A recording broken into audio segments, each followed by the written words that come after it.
That may be the greatest catch I've ever seen in my life. Alright guys, I need to give y'all a massive thank you. We passed 20,000 subscribers. Absolutely insane. Thank y'all so much. I never thought we would be here, yet here we are, 20,000. We started the fantasy football season at 2,000 after uploading a video every single day for 2 years. Then we just all of a sudden took off, uploading 3 to 4 videos every single day, live streaming every single night. Y'all know we are the hardest working fantasy football channel on YouTube. Nobody is going to outwork us for y'all, and I appreciate all the support that y'all have shown. If you've ever donated in a stream, if you've ever gone down and dropped a like on a video, left a comment on the video, you have helped us get to 20,000. So I owe you a massive thank you, and we will be partying in the stream every single night this week at 9 p.m. Central, except on Thursday, where we will be going after the game. I really hope to see y'all there. Okay, so now let's get into this video and let's cover 5 running backs that saw their value drastically increase in week 10. This is either due to their performance, it's due to the role that they saw on their offense. Whatever it is, we know that they are going to cost you more in trade. People are going to have higher expectations on them going forward. And I will say real quick, guys, these are not players you should be going out and trying to buy. Some of them are, some of them are not. These are just the players that are seeing their value increase. I actually think some of the guys on this list could be intriguing sell highs. So let's get into it. Please don't assume just because they're on this list, you want to go out there and buy them.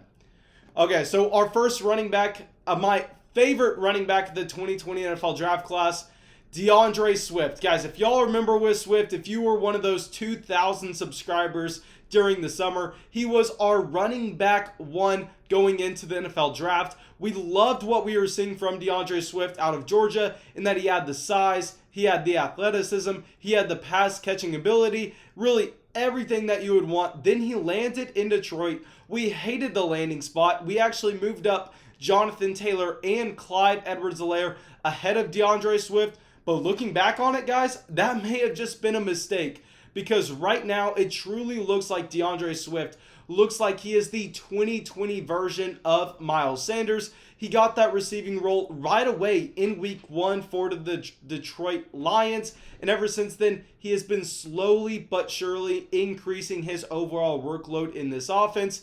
This past week actually seeing over 20 touches, almost 150 yards, and scoring that touchdown. Now I will say, guys, DeAndre Swift, the reason that we love him is not because of the overall raw amount of touches he is going to see in the offense. We really like DeAndre Swift because he's built in that same mold of an Alvin Kamara, of an Aaron Jones, that running back that may not see every touch in his backfield, but he's going to be seeing all the valuable touches in his backfield, and that he is going to get the targets out of the backfield as well as that usage at the goal line. Obviously, those are the number 1 and 2 things in terms of translating over to fantasy football production. So yeah, guys, with DeAndre Swift, his value is skyrocketing, and honestly, this is one of the players that I may just be willing to go out there, trade for, and pay a premium price to acquire.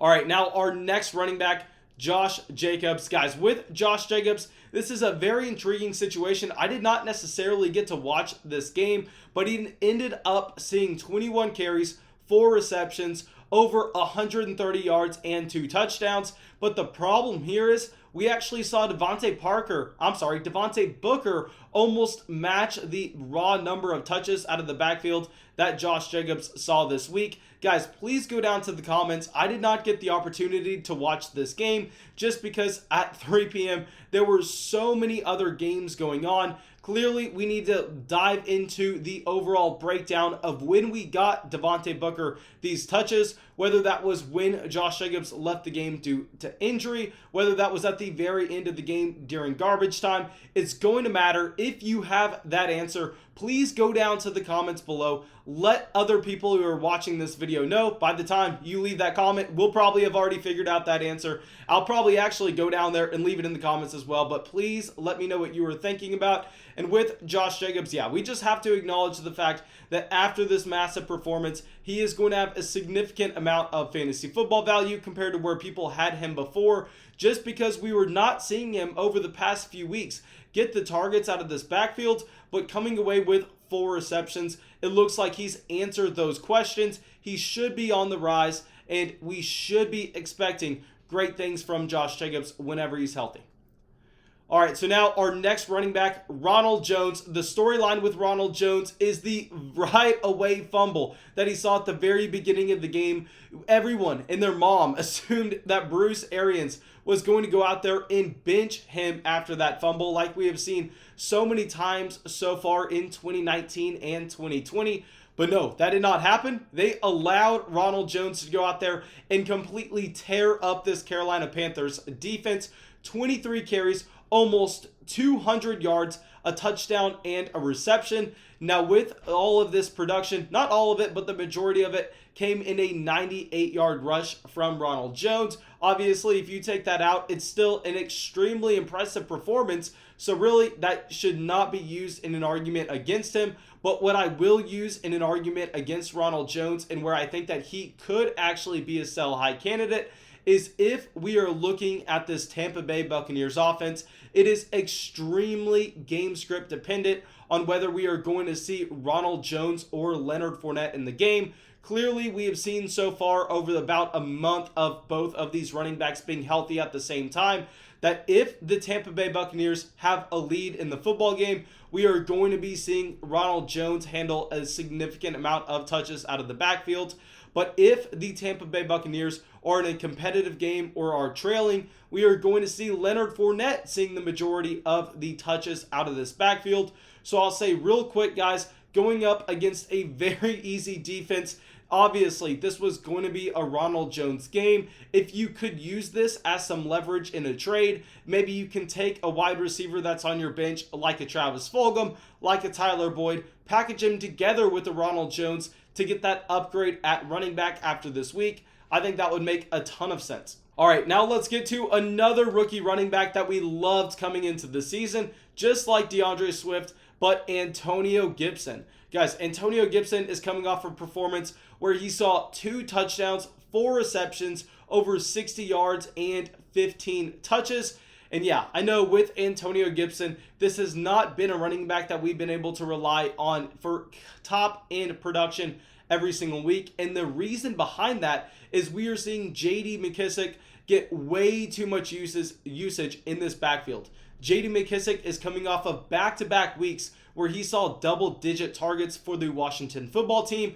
Clearly, that is not only going to limit Antonio Gibson's overall ceiling, but it's also going to lower his floor, knowing that if we see a game get out of hand early, we could see J.D. McKissic in for more snaps than Antonio Gibson. And while I love the talent of Antonio Gibson, while he has an elite size-speed combination, I think that this may be another running back that we look to go out and sell high after this week, because at the end of the day, it was mainly fueled off of touchdown volume.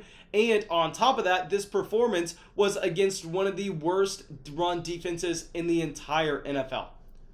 All right, so now our last running back, the entire narrative around Week 10, the wind game, Nick Chubb against the Houston Texans, coming out here showing us that he is 100% healthy, almost getting 20 touches in this game, going for over 100 yards and a touchdown. And yes, clearly this could have been a much bigger game if he did not run out at the 1-yard line just to seal the victory for the Cleveland Browns. I mean, if he pulled a Todd Gurley, this game would have been monstrous.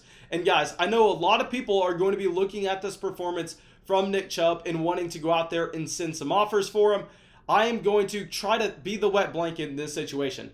Guys, in this game, we actually saw no receptions from Nick Chubb. I believe we saw no targets out of the backfield as well. So right now, Nick Chubb is going to be falling into a category where he is a running back that is going to be touchdown dependent.